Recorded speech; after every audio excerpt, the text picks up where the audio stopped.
Good morning. Guess what? It's Monday again, and here we are. It's Monday Momentum, and I have a special guest for you today. It's really going to be fun to talk with Penny. And guess what? Again, it's another person from CEO Space. So, it seems like pretty much every time we have a guest, and of course our regulars are all CEO Space people, and we talk about it a lot, but I just want to make sure you can check it out if you're interested in learning about who are all these people and how they get to know each other and what's going on there. Look up CEO Space International or connect to me at Monday Momentum, my Monday Momentum, and we will tell you more about it because it's a great network and it's a really fun way to meet some people that are doing some really cool things. So today was a challenge and of interest to me because Penny and I had a little problem with communication before we got going, and that meant that I came into this not knowing for sure what was going to happen. And that's the nature of Google Hangouts. It's also the nature of entrepreneurship. We have to be nimble. We have to be able to do something different than what we thought we were going to do, sometimes at the drop of a hat. But I'm thrilled that she's here because we're going to be talking about things like distractions and how we get off track and what that does to our productivity. And being people that work from home, like me, the distractions for me are my children, the laundry, the doorbell, the mail, all sorts of things that you can do instead of work. And when you have a job and you go somewhere where someone's telling you what to do all the time, or you have a very clear list of things you must do and the amount of time it gets done in, hopefully sort of 9 to 5-ish, it's easier to not get off track. But what you're doing, of course, is someone else's agenda and not your own. And for those of us who really want to create and build our own lives and our own dreams, we have to learn how to stay on track and not get distracted too much. But then occasionally, once in a while, those distractions are actually really good things. It's a new opportunity that's going to take us faster and better in the direction that we want to go. So how do you decide? How do you manage it? Penny Zenker is going to tell us. So Penny, go ahead and unmute and turn your camera on if you're still there. And if not, I'll just keep babbling because I know we have an issue. There she is. Yay. Good morning, Penny. Penny, first off, I don't even know, are you in California? No, I'm in Pennsylvania. Ooh, so it's almost lunchtime. That's right. I've been up and productive all morning. Oh my gosh. Well, okay. My productivity is getting this up and running so far. So Penny, introduce yourself in a little tidbit if you'd like. We only have a half hour, so it goes really, really quick. But what's the big deal about productivity and distractions? What would you want to start with, knowing that our audience are people that are working from home, mostly solopreneurs, small business people? What's the big deal? Right. Well, the big deal today is that distractions, we are a distracted population, I would say. And that's really, you look at the statistics of what they're showing in companies, and I'm sure that everybody can appreciate that at your home office as well, is that there's a reduced level of engagement across the board. Like, in organizations are talking about more than 50% of disengagement, right, in the organization. And stress is at an all-time high. The World Health Organization has declared stress a worldwide epidemic. So, and a lot of it revolves around distraction. And there's a couple of different types of distraction that I want to talk about, and I'm sure we'll get into that. But that's why it's so important, is because we need to be in control. And I think right now is most people feel out of control. So it's impacting the quality of our lives, whether or not we're solopreneurs, is what I'm hearing you say, that it's Absolutely. making us unhappy. Okay, so the stress piece, I didn't really think of it that way. But yeah, the more you have going on, the more likely it is that you're distracted by something, and cortisol levels or whatever, you're triggered and stress all day long. Yeah, right. Who needs it's that? those distractions that create frustration and all those other types of emotions. Mm-hmm. So what would be a first step, or what would you recommend that people maybe are doing that they just haven't even realized could actually help very much? Well, I'd say first thing is to recognize what are the different types of distractions, right? And to track it. It's the first thing that I have people do, is because it's like sleepwalking. You don't realize that you're doing it but you're doing it. And I think that's what's happening is people are getting distracted and they're not even aware of what's distracting them. And so there's mental distractions, which are really among the highest, and we'd be surprised, right? Is when mentally we're saying something to ourselves that gets us off track, or something's going on with our family members or, with ourselves, and that's sort of distracting us from being able to focus. So there's mental distractions. There's physical distractions. You may not recognize that you're dehydrated, you're hungry. You talked about a toothache that you had, right? These are things that physically distract us, right? Yeah. And then, of course, then there's the environmental distractions, which maybe it's noise outside of your house. Maybe it's, your kids making a lot of noise while you're trying to get something done, etc. Right? Open office environments. If there's, people on the line who are not working at home, but working in an office environment. So there's those three different types of distractions that they could be grouped into that help us to then, as we're tracking it, to say, okay, what are the categories? Because we're looking for patterns, because I guarantee that 80%, maybe even 90% of the distractions that take place for most people are recurring distractions. So just becoming aware of it is going to be a huge factor in us being able to change it. So it sounds like it's kind of like learning about managing your money. One of the first steps they often have you do is write down everything that you spend your money on every day, and Right.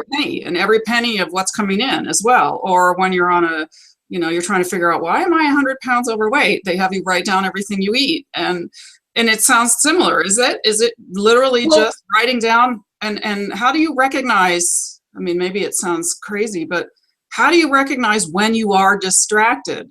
Is it like, look at your results? Maybe you're distracted, but you can tell because you're not getting the things done that you want to, and you can just see it physically in your life. Or is it an emotional state that, oh yeah, I was really distracted at 2:00. I remember now because the way I felt. How do you track it? I'm really curious.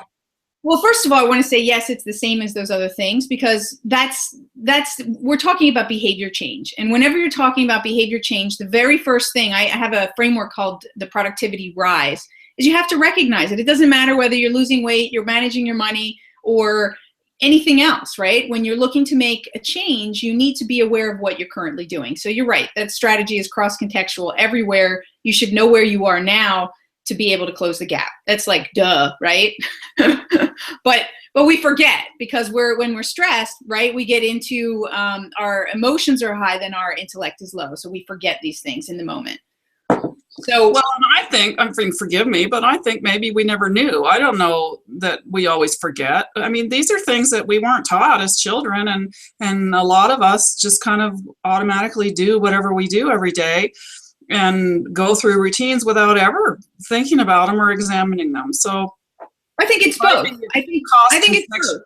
Yeah. It is. Strategies are cross-contextual, and it is both. Some things we're completely not aware of, and they're just automatic. And some things I think that in the past I hear people say, well, in the past I used to do it and I was successful, but I stopped doing it. Mm-hmm. Right? So sometimes we do know what to do. We just, we get that temporary amnesia, right? Where we just forget because we're so caught up in the moment. Great. So literally they're running around with a notebook, maybe? Is that how it works? So let me tell you, how to track it. So here's a suggestion for people, right? You can run around with a notebook, and in that notebook, what I would suggest is we talked about 3 different types of ways that you can be distracted: mentally, physically, and environmentally. So take a piece of paper and make 3 columns and highlight those 3 things so that at least you can group them, right? And then you can decide whether you want to be more detailed or less detailed in your tracking, right? The more detailed you are, the more you're going to identify more common patterns, but at least you'll have these 3 groupings.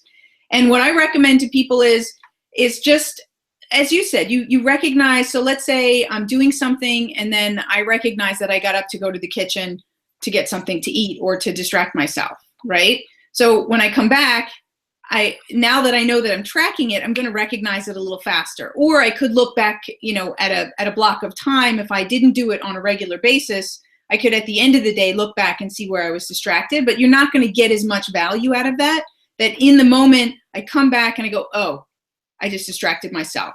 And then you can just put a dash and you can just count the dashes. Look at how many times you were mentally, physically, or environmentally distracted, or you can write down some information about the distraction to say, I went to the refrigerator. Guaranteed you might go to the refrigerator 4 times, right? Or go to get a coffee or something. And it's not that there's a problem in taking a break. It's a question of whether it was a planned break or whether you were in the middle of something and you created a distraction. So a procrastination. Well, and I imagine that number one, you might decide, okay, the key to me becoming more productive is to get rid of my refrigerator. But you also might begin to notice what kinds of things, what was I feeling right before I went to the refrigerator? What was it? It's always when I'm working on my taxes that I go to the refrigerator. Right. That there are things you're going to learn about the types of activities that send you into distraction, and maybe even begin to say, hey, I could just hire somebody else to do those activities and then I will be distraction free, at least, in a simplistic way. Is that kind of the information that you begin to get out of that? Yeah, absolutely. Because you would write down, ideally, right, as you write down, as you said, the activity that you're starting, your block of time, what you're doing, and then you can track those types of distractions. So exactly, you'll see what it is that you're working on and what things are typically distracting you. And it might be a feeling. You might look back and think, well, what did I say to myself, right, just before I got up? Like, oh, I'll do this later, or right, because we've got patterns of thoughts that repeat themselves over and over again, and we want to identify what those patterns are. Great. It reminds me a lot about just learning how to do a new habit, and the studies around how to help people break habits is a lot of identifying what triggers your habit, what makes you feel like I want a cigarette, and what could be going on there. So I imagine we could spend hours just about on this, but I bet you have a few ideas about what happens next when we've then identified some of this stuff, and maybe voila, it is the refrigerator and I get rid of it and my life is perfect. But maybe it's not so simple, or maybe it's for some people it's a lot of mental stuff, for other people it's a lot of physical. What happens next? Well, so, one of the things that we need to do is, as you said, when we're in automatic mode and we're not aware, we're very reactive. So now what comes next is we're aware, now we can be proactive. And next in, as you said, behavior change, whether you're smoking, you identify the trigger. So we've identified and recognized the behavior. So now we want to interrupt it, right? We want to plan ahead and interrupt it. So ideally, if we know that we get up to go to the refrigerator when we have, these blocks, and we're doing the taxes and we keep getting up, so we have to plan ahead and say, okay, what are things that'll keep me focused during that time, right? That'll avoid, you're not going to get rid of the refrigerator. That's not realistic. But maybe you set a timer. Maybe it's when you sit down to do your taxes, you're like, and you're thinking that this is going to be 5 hours of torture. Well, let's think about it as, what is the one, if you sit down and say, okay, can I just do one segment of my taxes? And plan ahead as to what you're going to do. Timers are very effective to help you get focused. And I know a lot of people are like, a timer? Psychologically, what it does is it gets us focused for a period of time. And and we say for that period of time, we're not going to be distracted. We're going to give ourselves 30 minutes. So instead of making these really long chunks for the things that we really don't enjoy doing, make smaller chunks and give yourself a specific outcome or a specific result for that. So maybe it's, I'm going to sort all my expenses by month, and I'm just going to put piles, to set that up, or whatever it is in that area that you're, do an outline of something and then take one segment and then do the next thing. So plan ahead as to what are the things that you can do to avoid those triggers. Time blocking. I'm sorry. I was just going to say, I've talked about timing projects before on this show as well, and I use it a lot. And so I just want to underscore that. And one of the really cool things that I found about using a timer, and I often use like 50 minutes. And okay, so I'm not going to do anything else but this, whatever it is, for 50 minutes, is that the timer goes off and it's kind of like, oh yeah, well, I'm going to keep, and then that feels great. You really get more done. And the time goes by quite quickly, and it's not this endless torture, like you said. It's got some boundaries around it, but often you keep going and you get more done than you thought you were, and that feels great. Right. Absolutely. You could keep going if that's what you have allotted for. It depends on your whole time blocking strategy. But also, that's a great time for a planned distraction, right? So it's okay. As you said, distractions can be a good thing. Let's just plan them in when they should be, right? Plan in when you're going to check your email, turn off all the bells and whistles and buzzes and beeps and all those types of things, and plan it when you're going to check it. Because if you were with a client or you were doing something, you know, that required someone else, you wouldn't be checking your email or your text messages or anything like that in the middle of while you're doing something. So that just helps you to know, okay, I have 50 minutes, and I like the 50 minutes versus an hour because it gives you that 10-minute break if you want to take it. Yeah. And another little piece that happens then is as you said, you know, if you were with a client and you got a ding, hopefully you would ignore it, not say, oh, sorry, Penny, I got something to do now here, and blow your client off, because that's, right, you know, that's rude and it doesn't do well for business. But it's also a respect issue, and it's an honor issue. And why not give your own self and your own business and your own dream that same respect and honor? Meaning, I'm not going to let somebody else's agenda interrupt me while I do this thing that's important to moving me forward. And we deserve that for ourselves. And we, you know, should be doing it for ourselves. So that's right. I mean, we train people how to treat us as well. So if we are responding at all times of the morning and evening and so forth, you know, then we're showing them that we don't respect our time. We don't respect our family time, our private time. So why should they? And yeah, so that's, you know, that will train those people to continually contact you at 6 a.m. or whatever time. If you don't respond, you know, then they're going to think twice and say, okay, actually, they haven't responded to me in the past. I'll just wait until Monday as opposed to sending something on Saturday or whatever. Mm-hmm. Yeah, I like that. And people that hang out with me know that I don't always answer my phone, and my kids go crazy because I texted you, and it's like, okay, that's great. That doesn't mean I read it or that I'm going to drop everything and run do it, whatever it is. Right. And I know that there's lots of people that don't like that sometimes, but we have sacred times that we shouldn't have open to the entire world. At least that's how I feel about it. So well, guess what? 11 minutes. I think that people respect it. They might not like it in the moment, but I really believe that people respect the fact that you have certain times that you're not available. Mm-hmm. And I would like to also believe, it's my goal, it's my hope, that when I am there with you, I'm there. I'm not off doing something else in my mind, you know, the way some people are with you but not listening to you and not actually engaged. They're planning their next move or their next conversation, and you can tell, you can feel that. And I would like to be the kind of person that maybe I'm not available very much or whatever, but when you got me, you got me. So yeah. So what else? More? So, well, I guess, you know, I wanted to bring up because this is about behavior, right? I wanted to bring up an understanding of, in my book, The Productivity Zone, Stop the Tug of War with Time, I talk about recognizing behaviors in a certain way, sort of to get ourselves into more strategic thinking. So it's kind of like we're identifying our distraction patterns, right? And I have something called the productivity curve. And I know I sent you a picture. Maybe you can, I don't know if you can get that up, and I can explain to people what it means.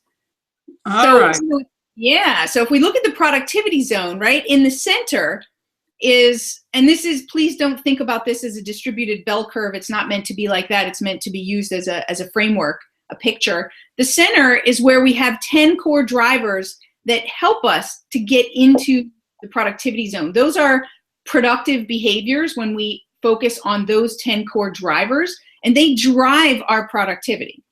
And what you can see on the outskirts are behavior patterns, and we've made it very simple and broken it out into two parts. We've got procrastination on the left side, and that's where our distraction takes place.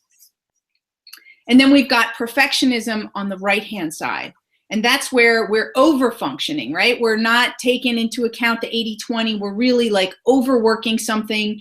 We're micromanaging. We're, you know, taking that to an nth degree where we may be effective, but we're not being efficient in what we're doing. So the productivity zone and focusing on these 10 core drivers, which will also help us beat distraction, will basically is where efficient and effective meet, because that's what we really want. When we want to feel in control, then we're at a place where we're efficient and effective. Does that make sense?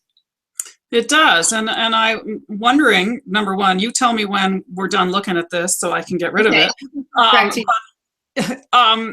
Is the productivity zone something that we're only going to be using at work, or is it for our whole lives?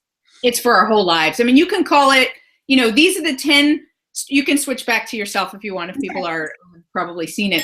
So these are the 10 core drivers that really, they guide our success. It's a way to think strategically and to shift our focus into what's productive versus what's not productive. Because again, that's where we kind of get stuck, is when we're stressed, our emotions are high, so that it puts our brain into a fight, flight, or freeze mode, which stops us from really being able to solve problems and think constructively. So that's why these 10 core drivers are there, to help us to get out of stress and to get some perspective and get back into, what's important to us, and sort of have a balance between the attention of today as well as, what's important for the future. Does that make sense?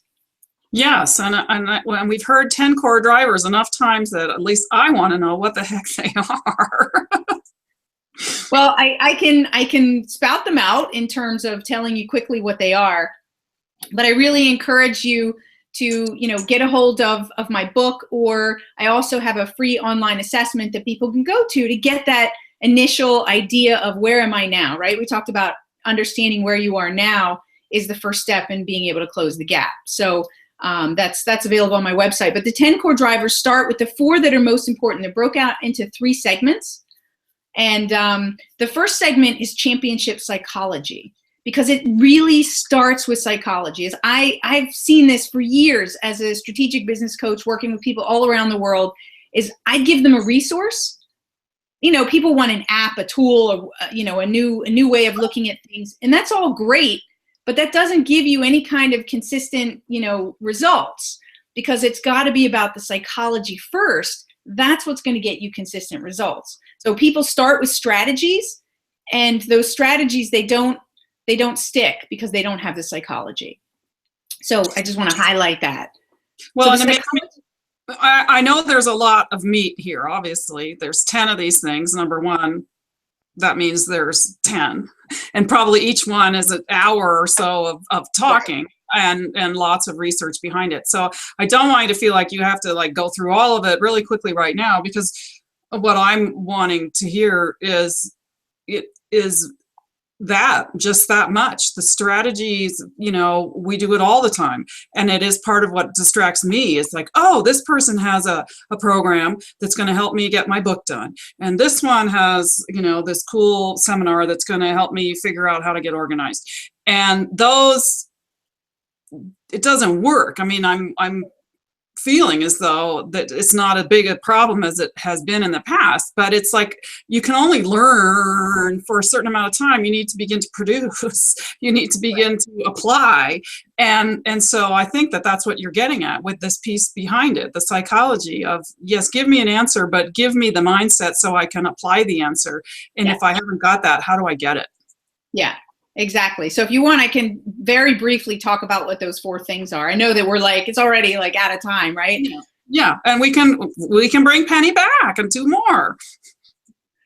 So basically the keys to the mindset, and I'll just say what those 4 things, but as you said, there's a lot more detail behind it in order to really lock it in and make it, make it an understanding of a philosophy that's going to work for you in changing your mindset.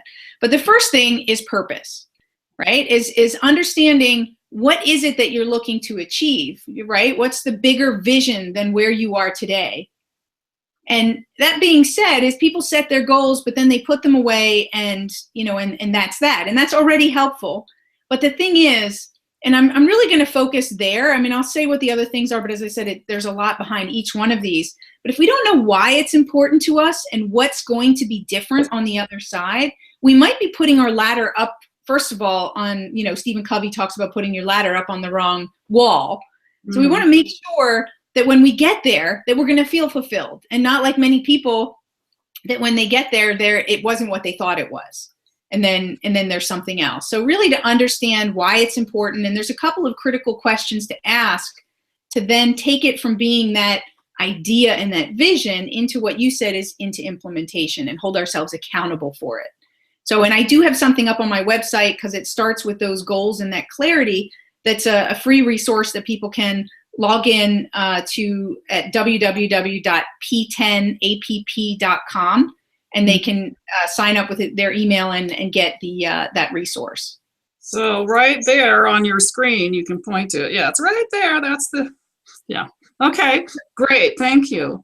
And then just very quickly, the other ones are our language. It's our self-talk is a big driver in what we achieve or what we don't achieve. So it's going to infect or affect what our progress is. And there's a whole section on really how to understand how to master that and whatnot.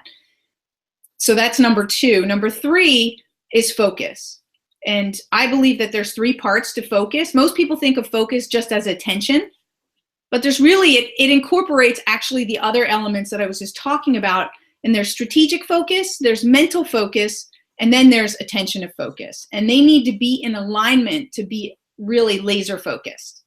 Because if you give your attention to something, but you're not giving your attention to the right thing, you can be distracted and give a lot of attention to your distraction. So it's a question, or you can totally get thrown off because you want to do something, but in your mind you're telling yourself it's not possible, right? And so therefore your attention is going to not be where it needs to be because those things aren't in alignment. And the last thing is really obvious, it's our self-care. If we don't take care of ourselves, our physiology, if we're not getting enough sleep, then we get triggered very quickly in terms of stress, in terms of distraction and those types of things. So it's sleep, it's nutrition, it's the things that we feed our mind with. And I mean, anybody who's sick understands that you're not very productive when you're in bed or when you're too tired to do anything. So we need to take care of ourselves in order to get the best of ourselves as well. That's fabulous. And it seems to me that there's a show on each of those. I know we have spent time on Monday Momentum talking about the importance of your why in other episodes. And that's kind of that first one that you're talking about. And we are always talking about self-care and just the challenges of that. And so I think it would be fabulous if you would come back and talk some more sometime, because if you have more, and I'm sure you do, in-depth information as to how to really get at some of those things and identify if you are someone that's really lacking in one of them. It's not about making you feel badly as a person, but being honest and aware, because awareness is the first step to change. If there's a health issue that you're ignoring or not wanting to deal with because you think it's not important, doesn't matter how healthy I am, I need to get this website built or whatever it is, you could probably be feeling a lot better and producing a happier life for yourself if you did turn that around. So I think it would be wonderful to have you back and talk about it. And we're, just about out of time. So thank you, Penny. What fun. Is there one last minute tidbit of any kind that you would like to throw out? I guess what I'll throw out there is that one of the things that makes up these 4 drivers is that's really defines how we manage our energy. So that's how we show up. So it's how we manage our energy. So I want to just encourage people to stop managing your time, because we all have the same amount of time and each day we show up differently. And that's really what affects how productive we are. So I would say stop managing your time and start managing your energy and focus on those 4 core drivers. Great. Thank you so much. So Penny, last bit. Say again how they can reach you, what you've got there for them on your website, and if you got a celebration of any kind, we'd love to hear about it, because every single one of us are human beings trying to move ourselves forward, and we come here every week to share what we think might be useful for you, but that doesn't mean like we know everything. So what's going on in your world that you'd like to celebrate? Celebrate something that an obstacle that I overcame, or something new and exciting that's coming up, which whatever you want, doesn't matter. All right. Well, something new and exciting that's coming up is I'm starting a TV streaming program that's Ooh. called Accelerate Success. And I was really excited. It's definitely a next step for me in terms of, doing a formal sort of interview setting in a studio, and it's super fun. So I'm really excited about that.